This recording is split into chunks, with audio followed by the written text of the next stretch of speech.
I'm Rachel Jones for Kalkine Media. Welcome to another edition of Executive Corner Expert Talks. In this edition, I'll be speaking with Chief Executive Officer and Managing Director of Cynata Therapeutics, Dr. Killian Kelly. Now, Cynata is a next-generation stem cell therapeutics company. Great to have you with us today. Thank you. Great to be here. Now, first off, we'd love to hear more about Cynata. If you could give us a brief introduction and also explain a little bit about Cymerus, your therapeutic stem cell platform technology. Sure. So Cynata is an Australian biotechnology company. We're listed on the ASX. We've been going for around 10 years. We are entirely focused on the development of the Cymerus platform, which you just mentioned.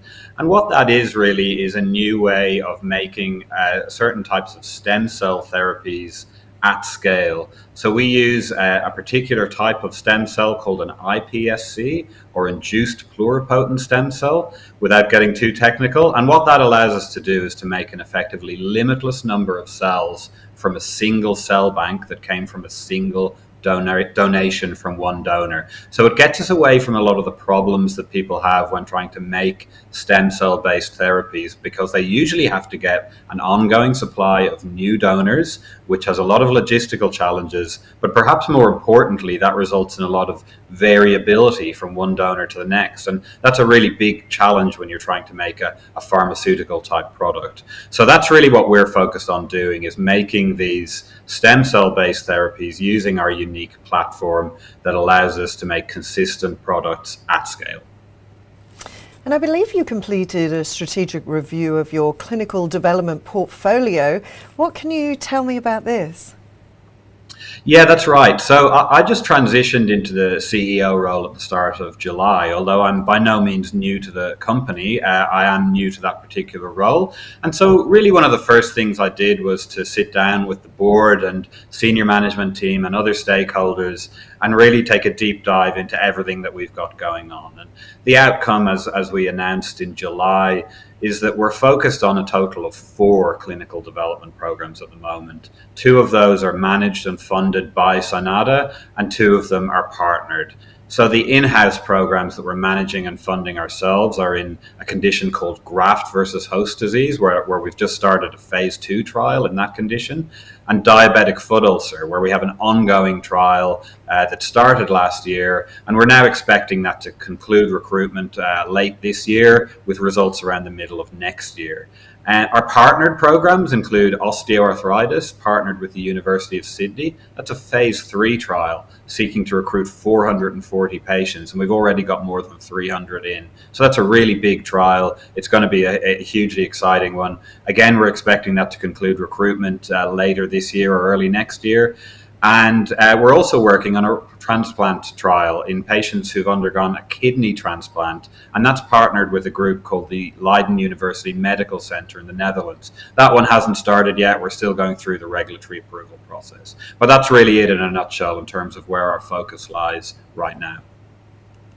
And you've recently opened recruitment for the phase 2 trial. Could you tell us more about this?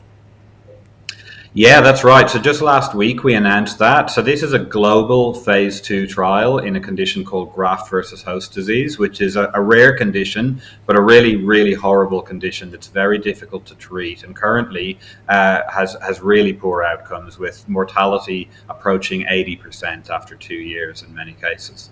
So this trial will be a global trial in the US, Australia, and Europe.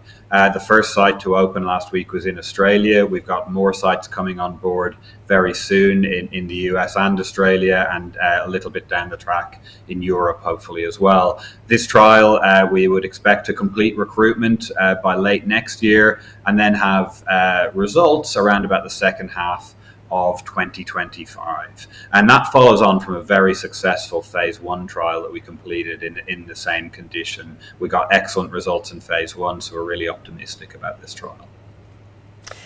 And Cynata is obviously very experienced in clinical trials. What can you tell me about the regulatory approval process for a clinical trial? Yeah, so it does differ a bit between jurisdictions, but I guess at a high level, it's fairly similar. So in general, you've got to get an actual regulatory authority to approve or to clear the trial. And so, for example, that might be the FDA in the US or the TGA in Australia, or similar sorts of entities in other jurisdictions. And so our phase 2 trial, for example, has been cleared by the US FDA under what's called an IND, and also it's approved in Australia. In addition to the regulatory approval itself, it's also necessary to get ethics approval, which is usually a separate process in each country, or sometimes even at each clinical site that's participating. So those processes are something that we're very familiar with, and we've been doing this for the past few years and been very successful to date. Now, you're obviously very busy at the moment, but where do you see the company growing over the next 5 years? Yeah, so look, our business model really is partner driven. So we're seeking to out-license our technology to perhaps big pharma companies who would then take the products all the way through to market. So over the next few years, we have, as I said, those 4 clinical programs. We would be expecting to complete clinical trials in each of them. So starting kind of next year with results from diabetic foot ulcer, then GVHD the year after, renal transplant and osteoarthritis coming after that. And each of those clinical trials really represents another partnering opportunity where we could potentially do distinct deals with multiple different companies for these different indications. So over the next few years, we really aim to have to sign multiple partnering transactions, which would bring in revenue in terms of licensing fees and subsequently milestone fees down the track. Well, thank you very much for your time today, and good luck with all the trials that you have ongoing. Thank you very much. Thank you. And that was Chief Executive Officer and Managing Director of Cynata Therapeutics, Kalkine Kelly. Now, if you missed any part of that chat, you can catch the full interview on our YouTube channel at Kalkine Media, so make sure to subscribe.